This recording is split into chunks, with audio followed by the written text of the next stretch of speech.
بسم اللہ الرحمن الرحیم۔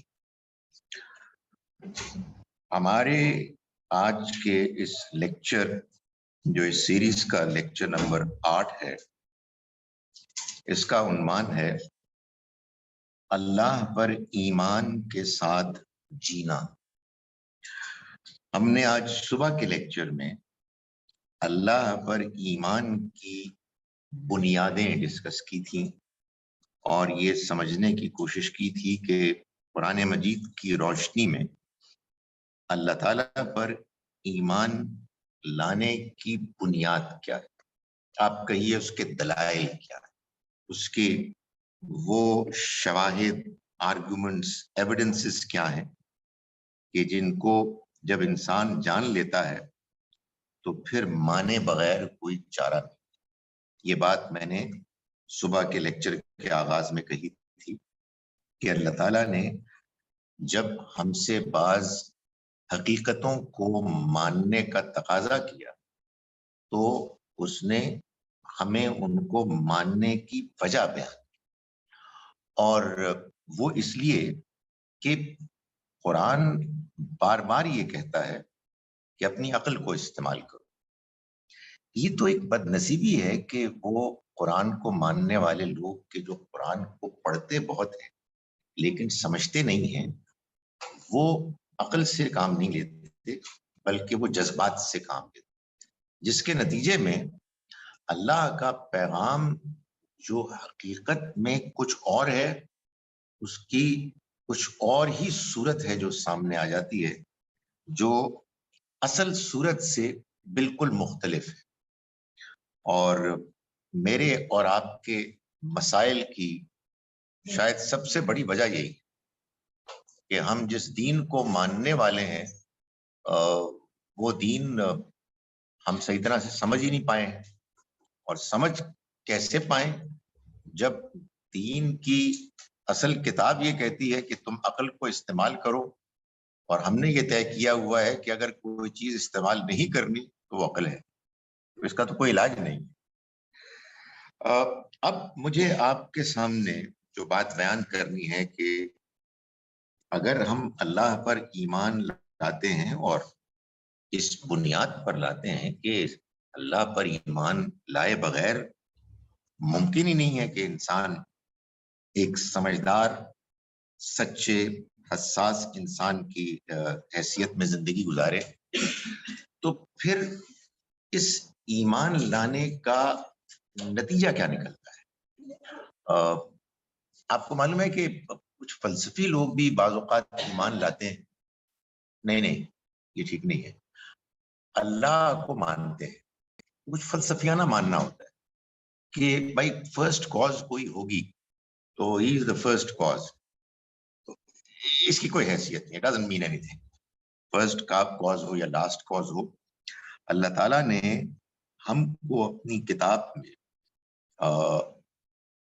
ایمان لانے کے بعد یہ بتایا ہے کہ اب وہ ہم سے کیا چاہتا ہے۔ پہلی بات اور سب سے زیادہ نمایاں بات تو قرآن مجید میں یہ بیان کی گئی ہے سورہ الذاریات میں، سورہ نمبر 51 آیت نمبر 56 میں کہ وما خلقت الجن والانس الا لیعبدون، میں نے نہیں بنایا انسانوں کو اور نہ جنوں کو مگر اس مقصد کے لیے کہ وہ میری عبادت کریں۔ سو گویا کہ اللہ کی عبادت، اللہ کا بندہ بن کے رہنا، یہ اللہ کو ماننے کا لازمی تقاضا ہے۔ اللہ کا بندہ بن کے رہنا یعنی اپنے اور اللہ کے درمیان جو حقیقی ریلیشن شپ ہے اس کو سمجھ کے زندگی گزارنا۔ وہ حقیقی ریلیشن شپ کیا ہے؟ جیسا کہ میں نے صبح کی پریزنٹیشن میں کہا، وہ خالق ہے پوری کائنات کا اور ہمارا، اور وہ اس کو چلا رہا ہے، وہی ہے کہ جو اس کے نظام کو پوری طرح سے سنبھالے ہوئے ہے۔ یہ جو قرآن میں ذکر آتا نا عرش کا، یہ اصل میں استعارہ ہے، میٹافوریکلی یہ ڈسکرائب کیا گیا ہے کہ اللہ تعالیٰ اس دنیا کو چلا رہا ہے۔ بادشاہت کے زمانے میں بادشاہ سلامت تخت پر بیٹھتے تھے اور دائیں بائیں ان کے وزراء وغیرہ ہوتے تھے اور بہت سے ان کے کارندے ہوتے تھے، تو وہ فرامین جاری کرتے اور پھر وہ جا کے ان کو امپلیمنٹ کرتے۔ تو یہ اصل میں جو تخت ہے، عرش، یہ ایڈمنسٹریشن سنبھالنے کا استعارہ ہے۔ سو اللہ ہے کہ جس نے سب کچھ بنایا ہے اور وہ اس دنیا کو چلا رہا ہے۔ تو یہ حقیقت ہے۔ اس میں میری کیا حیثیت ہے؟ ایک نہایت ہی ناچیز، کمزور، ناتواں، منحصر، عاجز ایک بندے، اور مجھے اسی حیثیت میں چنانچہ عبادت کا مطلب یہ کہ ہم عاجزی اور انکساری کے ساتھ یہ زندگی گزاریں، اس کو اپنا خالق، مالک، رب مانتے ہوئے۔ عبادات اصل میں اسی رویے کا نتیجہ ہے۔ اس عاجزی اور انکساری کے رویے کے نتیجے میں ہم اس کے آگے رکوع کریں گے، سجدہ کریں گے، اس کی تسبیح کریں گے، اس کی حمد کریں گے، اس کی بڑائی بیان کریں گے، اس کا حکم مانیں گے، اس کے لیے قربانی دیں گے، وغیرہ وغیرہ۔ یہ سب کچھ ہم کریں گے اس لیے کہ ہم نے اللہ کو مان لیا، اور جب مان لیا تو پھر اس دنیا کائنات کی سب سے بڑی حقیقت یہ ہے کہ وہ سب سے بڑا ہے اور ہم بہت چھوٹے ہیں، اور ہم ولنریبل ہیں، کمزور ہیں، ہماری کوئی حیثیت نہیں ہے۔ اس لیے ہمیں اس سے ڈرتے ڈرتے جینا ہے، اس کی عظمت کا اعتراف کرتے ہوئے جینا ہے، اس کا شکر ادا کرنا ہے، اس کے آگے جھکنا ہے، اسی سے مانگنا ہے، اسی پہ بھروسہ کرنا ہے، اس کے آگے گڑ گڑانا ہے، وغیرہ وغیرہ۔ یہ سب اصل میں اللہ کی عبادت کی مختلف صورتیں ہیں۔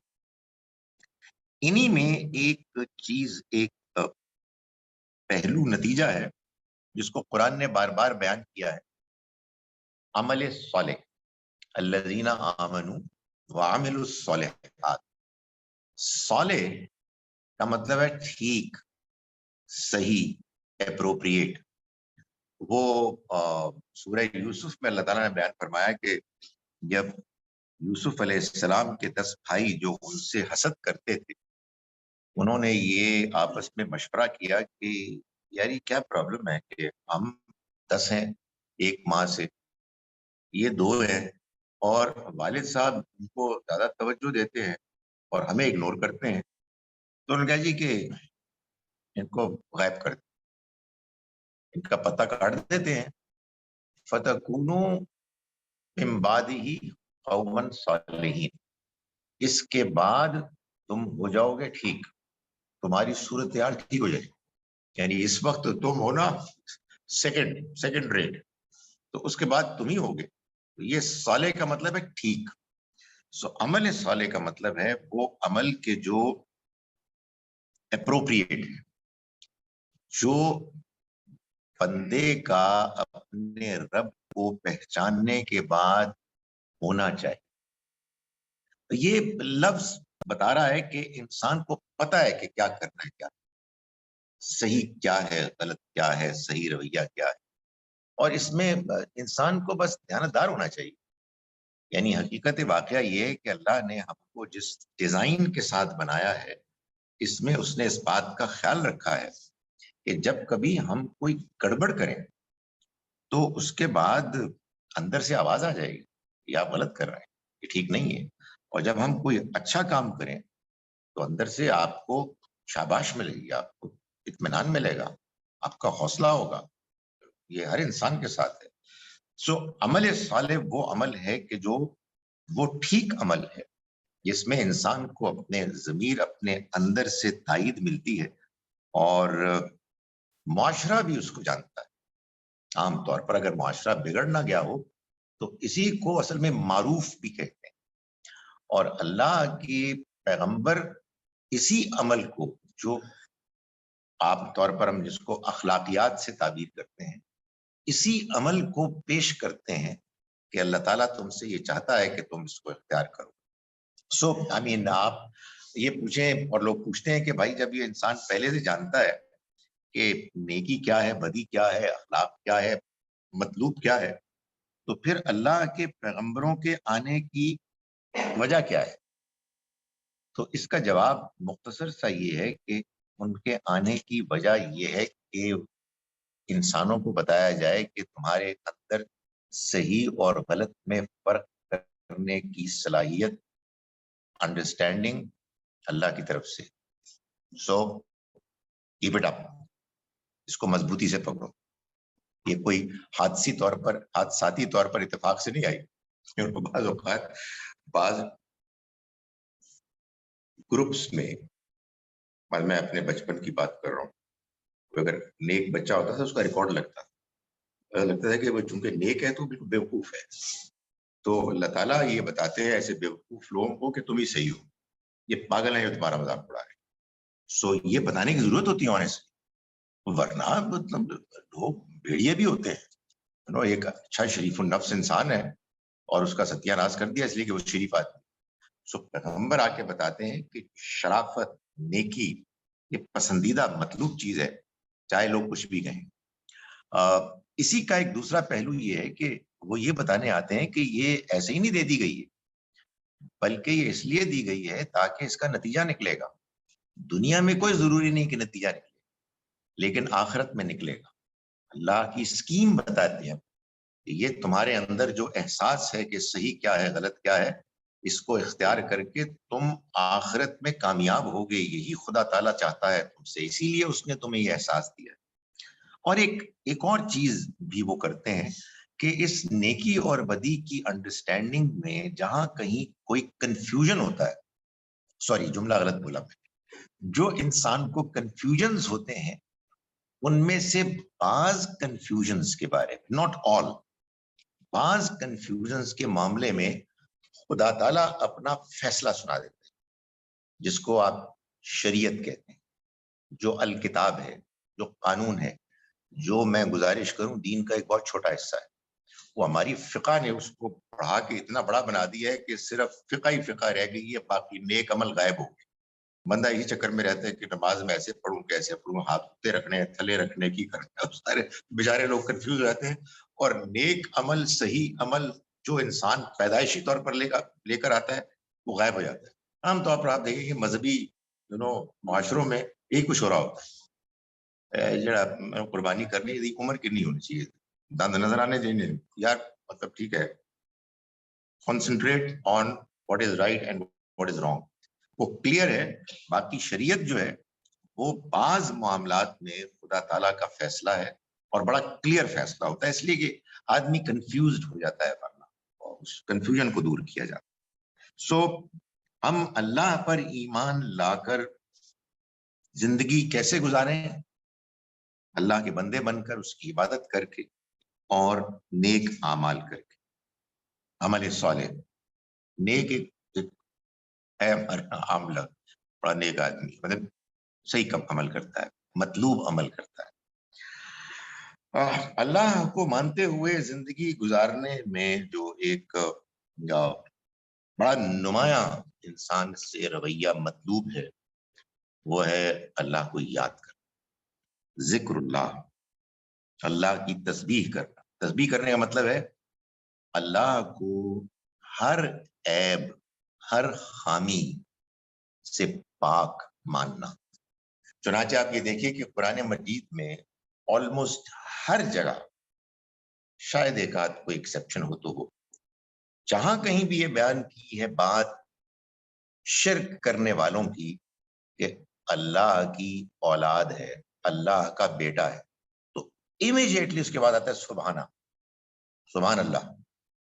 یعنی مطلب یہ ہے کہ وہ تو ہر عیب سے پاک ہے، اس کا بیٹا کیسے ہو سکتا، اس کی اولاد کیسے ہو سکتی؟ اولاد ہو اس کی جس نے ہونا ہے بوڑھا اور اس کے بعد اس نے ہونا ہے فوت، اس کو بڑھاپے میں کسی کی خدمت کی ضرورت ہے اور مرنے کے بعد جنریشن کے آگے چلنے کی ضرورت ہے. خدا کو نہ بڑھاپا لاحق ہونا ہے نہ اس کو موت آنی ہے، تو اسے کیا ضرورت ہے؟ سو اللہ کی تسبیح ہر عیب سے پاک ہے. آپ کو پریشانی ہو کہ یہ بات ہی سمجھ میں نہیں آ رہی ہے، یہ ایسا کیوں ہوا ہے، بہت لوگ کہتے ہیں اللہ تعالیٰ نے ایسا کیوں کیا ہے، یہ تو نہیں ہونا چاہیے.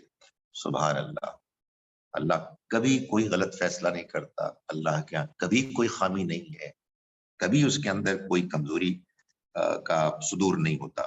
تسبیح کے بعد تحمید، اللہ کی تعریف، اللہ کا شکر، اور تکبیر، اللہ کی بڑائی، سب سے بڑا اس کو ماننا۔ لیکن یہ بھی اگین ایک پرابلم ہے،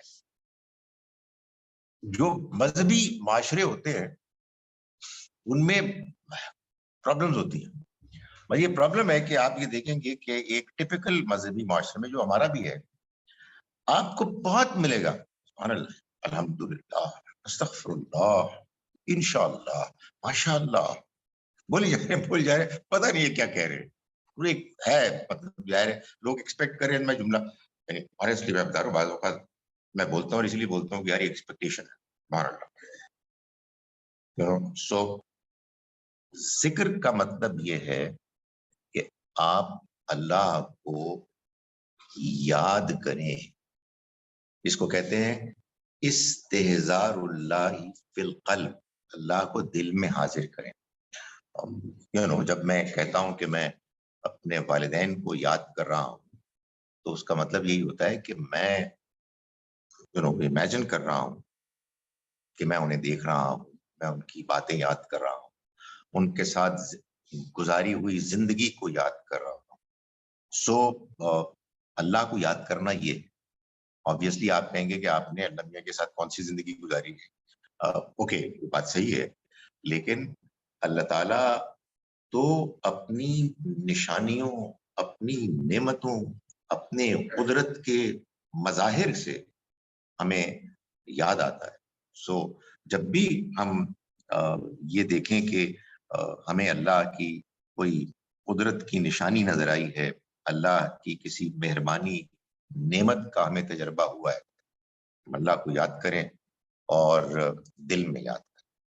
ابھی میں گزارش کروں گا کوئی غلطی ہوئی ہے اللہ سے معافی مانگیں، دل میں معافی مانگیں۔ سو اللہ کو یاد کرنا، اللہ کا ذکر، یہی ہے کہ جو اصل میں یہ جو میں نے بتایا نا عبادت، اس کا ایک بہت بڑا مظہر ہے۔ قرآن یہ کہتا ہے کہ اذکروا اللہ ذکرا کثیرا، اللہ کو یاد کرو کثرت کے ساتھ، وسبحوہ بکرۃ واصیلا، اور تسبیح کرو اس کی صبح و شام۔ یہ کائنات اس نے بنائی ہے، یہ صبح و شام اس نے بنائے ہیں، آپ کو اس نے بنایا ہے، مجھے اس نے بنایا ہے، میرے والدین کو اس نے بنایا ہے، میری اولاد کو اس نے بنایا ہے، میں جو کھاتا ہوں پیتا ہوں یہ سب اس نے دیا ہے۔ تو یہ سب اصل میں اس کو یاد کرنے کے لیے مختلف بہانے ہیں، تو ہمیں اس کو یاد کرنا ہے۔ اور یہ اللہ تعالیٰ نے قرآن میں بار بار بیان کیا ہے کہ یہ ساری دنیا اسی کی بنائی ہوئی ہے، وہی اس کو چلا رہا ہے، ہمیں اس سے غافل ہو کے نہیں جینا، یعنی ہمیں اس حقیقت کا اعتراف کرنا ہے۔ اگر آپ غور فرمائیں تو آپ کی نماز اور اس نماز کے اوقات ہیں، اس لیے یعنی نماز کے 5 اوقات اس لیے نہیں ہے کہ اللہ تعالیٰ نے یہ چاہا کہ یار 5 نمازیں ہیں تو کچھ درمیان میں کوئی وقفہ کر دو، ایک کے بعد پھر تھوڑا سا ٹائم دے دو پھر دوسری، نہیں۔ فجر کی نماز کیا ہے؟ فجر کی نماز اصل میں آپ غور کیجئے تو رات کا اندھیرا ختم ہو رہا ہے، صبح کی روشنی کا آغاز ہو رہا ہے۔ ایک اس شخص کے لیے جو اللہ کو نہیں مانتا یا بالکل غافل ہے، ایسا ہی ہونا چاہیے، روٹین ہے، صبح ہوتی ہے، شام ہوتی ہے، یوں ہی زندگی تمام ہوتی ہے۔ لیکن ایک بندہ مومن کے لیے اس کے رب نے ایک مرتبہ پھر ایک نئے دن کا آغاز کیا، چنانچہ یہ موقع ہوتا ہے کہ ہم کہیں اللہ اکبر، اللہ اکبر، کمال ہو گیا۔ اس کے بعد اسی رب نے اس اندھیرے کو ختم کر کے اجالے کو ایسا نمایاں کیا کہ وہ سورج نکل آتا ہے کہ جو پھر بہت نمایاں طور پر نظر آتا ہے، روشنی کرتا ہے تاکہ ہم دن کے کام کاج کریں۔ بندہ مومن اس کو اکنالج کرتا ہے یہ خدا نے کیا ہے، یہ آپ سے آپ نہیں ہوا ہے، یہ کوئی اتفاقی حادثہ نہیں ہے، سورج پھر دھیرے دھیرے جاتا ہے اور اپنے عروج کو پہنچتا ہے اور پھر اپنے کلائمیکس کو پہنچنے کے بعد ڈھلنے لگتا ہے. بندہ مومن کانشیسلی پھر ایک مرتبہ اس کے آگے جھکتا ہے، یہ ایکنالج کرنے کے لیے کہ اس نے کہ آپ سے آپ نہیں ہوا ہے، اور اس نے کیا ہے میرے لیے کیا ہے. اب مجھے اس کے آگے دوبارہ جھکنا ہے اور اس کی بڑائی بیان کرنی. پھر وہی سورج ڈھل کے تیزی کے ساتھ افق کی ہورائزن کی طرف جاتا ہے. درمیان میں روک کر ایک مرتبہ پھر ہم سے تقاضا کیا گیا ہے کہ ہم اس کو یاد کریں اور ہم اس کو اکنالج کریں کہ یہ حادثاتی طور پر ایسے نہیں ہوا ہے، یہ روٹین میں نہیں ہوا ہے. ہم دعائی کر سکتے ہیں ان لوگوں کے لیے کہ جو سمجھتے ہیں کہ یہ آپ سے آپ ہو رہا ہے. میں نے صبح گزارش کی کہ وہ جو ایتھیسٹ اور بگ بین اور ایوولوشن والے ہیں وہ یہ سمجھتے ہیں کہ یہ این جی ہو رہا ہے، فلوک. نہیں، فلوک نہیں ہے، بلکہ یہ اللہ کر رہا ہے. تو ہم عصر کی نماز پڑھتے ہیں. اس کے بعد مغرب کی نماز تو پوچھنے کی ضرورت ہی نہیں کیوں پڑھی جاتی ہے. کمپلیٹ ریولوشن، انقلاب. وہ سورج کے جو یعنی ڈومینیٹ کر رہا تھا سارا دن، غائب ہو گیا. کون؟ کس نے کیا؟ اللہ نے. آپ کو اب رات کی ضرورت تھی تاکہ اندھیرا ہو اور پھر وہ ماحول آئے کہ جس میں آپ سو سکیں. یہ ہمارے رب نے کیا ہے. تو اللہ ہم سے چاہتا ہے کہ ہم اس کے آگے جھکیں اور اس کا شکر ادا کریں. اور پھر یہ تو اگرچہ کہ یہاں لائٹ آتی جاتی رہتی ہے، لیکن بہرحال آتی ہے. کبھی آپ کسی ایسے گاؤں میں جائیں جہاں لائٹ نہیں ہے اور آپ آسمان کو دیکھیں عشاء کے وقت، ماء گڈنس، اللہ اکبر، ویسا ہیبت ناک روبدار ایک منظر ہوتا ہے کہ بندہ کہے کہ یہ رات آ گئی، یہ اللہ نے رات برپا کی. سو اس وقت پھر آپ ایکنالج کرتے ہیں. سو میں what I'm trying to say is کہ یہ سب اصل میں اس لیے ہے کہ ہم اللہ کو یاد کریں اور یاد کریں اس دنیا کو اللہ تعالیٰ کے موجود ہونے اور چلانے کے ایک اس کی نشانی کے طور پر. ایک زندہ جاوید خدا ہے جس کو ہم مانتے ہیں، اور اس بات کو ہم ایکنالج کرتے ہیں کہ یہ سب وہ کر رہا ہے. یہ ہے اصل میں غفلت سے اپنے آپ کو بچا کر زندگی گزارنا. یہ ہے در حقیقت اللہ کو یاد کرنا.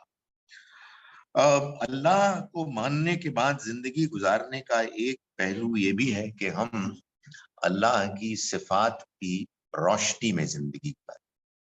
اللہ کی بہت سی صفات ہیں، تمام اعلیٰ صفات اسی کی ہیں، اور ہر صفت کا کوئی نہ کوئی مفہوم ہے اور اس کا ہم سے کوئی نہ کوئی تعلق ہے. بٹ پروبیبلی جو صفت سب سے زیادہ نمایاں ہے وہ اس کی صفت علم، وہ جانتا ہے. سو ہم اگر اس بات کو مانتے ہوئے زندگی گزاریں کہ اللہ جانتا ہے، تو حقیقت یہ ہے کہ یہ ایک صفت اگر ہم اس کو سمجھ لیں اور اس کو اپنی زندگی پر اپلائی کریں، زندگی بدل جائے. قرآن مجید میں مثال کے طور پر آیت الکرسی میں اللہ تعالیٰ فرماتے ہیں کہ یعلم ما بین ایدیہم وما خلفہم، وہ جانتا ہے جو کچھ بھی ان کے آگے ہے اور جو کچھ بھی ان کے پیچھے ہے. سورہ مومن میں اللہ تعالیٰ فرماتے ہیں یعلم خائنۃ الاعین وما تخفی الصدور، جانتا ہے نگاہوں کی خیانت اور جو کچھ سینوں میں ہے، نیتیں، دوسروں کے بارے میں خیالات، عزائم. میں جو کچھ بھی سوچ رہا ہوں میں آپ کے سامنے ایکٹنگ کر سکتا ہوں، خدا تعالیٰ میرے دل کو جانتا ہے. مائی گڈنس. یہ اس کو امیجن کر کے آدمی اگر زندگی گزارے، غلطی پھر بھی کبھی کبھی ہوگی اس لیے کہ ہم انسان ہیں، اور وہ غلطی ہوگی جب شیطان کامیاب ہو جائے گا ہمیں اس احساس سے محروم کر کے وقتی طور پر.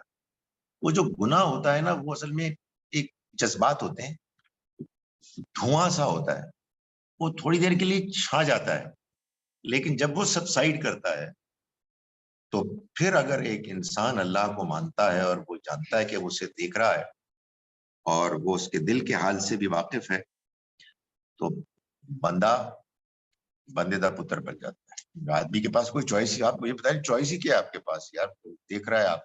تو قرآن مجید مثال کے طور پر ایک اور جگہ فرماتا ہے کہ ما یکون من نجوا ثلاثۃ الا هو رابعهم، وہ کہتا ہے اللہ تعالیٰ، یہ سورہ مجادلہ ہے، سورہ نمبر 58، اس کی آیت نمبر 7 ہے کہ یہ جو تم آپس میں خسر پھسر کرتے ہو نا دوسرے کے بارے میں، بلکہ اب تو خسر پھسر کے ساتھ واٹس ایپ میں چیٹنگ بھی ہوتی ہے نا، ٹک ٹک ٹک ٹک، وہ دیکھا ہے وہ کیا کر رہا ہے، وہ لیکچر میں سو رہا ہے، ٹک ٹک ٹک ٹک، یو نو۔ تو اللہ تعالیٰ فرماتے ہیں کہ یہ جو تم سرگوشیاں کرتے ہو، تو اگر تم 3 ہونا تو وہ چوتھا ہوتا ہے، so don't forget he is there, اور ولا خمسۃ الا هو سادسهم، اور اگر تم 5 ہی حرکتیں کر رہے ہو تو چھٹا وہ ہوتا ہے، ولا ادنی من ذالک ولا اکثر، اور نہ اس سے کم اور نہ اس سے زیادہ تعداد میں، الا ہوا معہم، مگر یہ کہ وہ ان کے ساتھ ہوتا ہے، اینما کانوا، وہ جہاں کہیں بھی ہیں۔ اور یہ آپ کو اس لیے نہیں بتایا کہ آپ کو یہ انفارمیشن پرووائڈ کرنی تھی تاکہ آپ کی نالج میں اضافہ ہو کہ اللہ تعالیٰ ہر جگہ ہوتا ہے۔ فرمایا ثم ينبئكم بما عملوا، پھر وہ ان کو متنبع کر دے گا، بتا دے گا اس پر کہ جو وہ عمل انہوں نے کیے، یوم القیامتی، قیامت کے دن بتا دے گا، اس لیے نہیں کہ تاکہ وہاں جا کے ان کی نالج میں اضافہ ہو، اس کے بعد گھنٹا پڑے گا یہ تم نے کیا تھا اب آ جاؤ، اس لیے کہ ہم تو ہر جگہ موجود تھے جو کچھ بھی آپ کر رہے تھے۔